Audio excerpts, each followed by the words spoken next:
Hello, welcome back to Mastering Statistics. Here we're going to finally finish solving this single problem. We're going to talk about the test statistic and how to make decisions in Anova. So here's our original problem again. We have the ages of the samples that we've taken in 3 different states, the age that they get married, and so we're trying to do a test at the 0.1 level of significance, which is 90% level of confidence. Do an Anova test to see if the average age of marriage in these 3 states are equal or not. So we're going to use everything that we've done up to this point and teach you how to create the test statistic and the rejection region in order to figure out if this is a rejection or not of the null hypothesis. So let's write a few things down. The first thing is we're going to recall that the null hypothesis, right, is that the population mean of population number 1 is the same as population 2 is the same as the population 3. So these would be the age of marriage for all women in New York, all women in Texas, all women in Oregon. We're saying that the means of these guys are the same. That's the null hypothesis. And the alternate hypothesis, you just usually write it out in words, at least one mean different from the others. So I'm going to write it as at least one mean different. So we don't know which one, or it could be more than one that are significantly different. And also don't forget you can have 15, 20, 30 populations if your test does. If your test set lends itself to that. We're just doing 3 of them to teach you how to do it.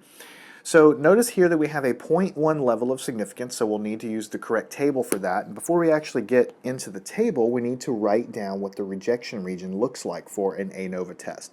Now the good news is it's pretty easy. For the rejection test, for the rejection region, okay, Anova, at least the kinds of problems we're doing right now, is always a right-tail test. Right-tail test. For right now, I just want you to accept that it is always a right-tail test, that it makes your life easy. You don't have to go back up to the null hypothesis or to the alternate and try to decide if it's left tail, right tail, or two tail.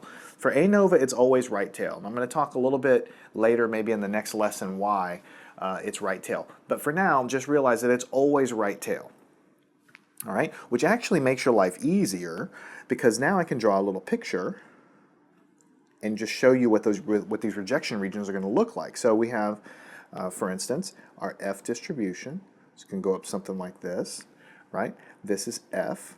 And there's going to be some critical value that's going to go up to here, and I'm going to shade it in a different region where everything to the right of this value has area alpha. That's what a right-hand test is. And so this critical value is F sub alpha. So that's the critical value we need. This is the hurdle that you have to jump over. If we get on the other side of it, then we'll be rejecting the null hypothesis. So the way we'll denote that is we'll say up until F alpha, if you get anything to the right of that, you reject the null hypothesis. And anything in this region, I'm just going to do it like this. Do it like this. Fail to reject the null hypothesis. All right, so it's the same sort of thing we set up for all of these tests. All we have to do now for this problem is figure out what F alpha is.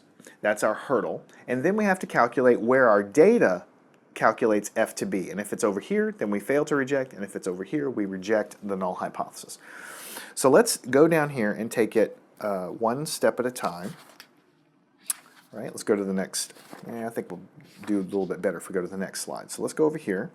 Here I actually have the F table. And we'll actually use that in just a second, so don't quite worry about that just yet. First, let's talk about the test statistic. Test statistic. Okay, and that is F. What is F? It's very simple. It's the MST, the mean of the sum of squares of treatments, divided by MSE, the mean of the sum of squares of errors. So you see, that's why I broke this problem into so many different sections, because one section we learn how to calculate this number, one section we learn how to calculate this number.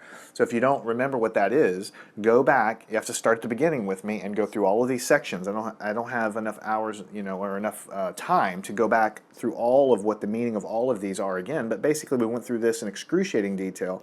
Same thing with this. But the top here is basically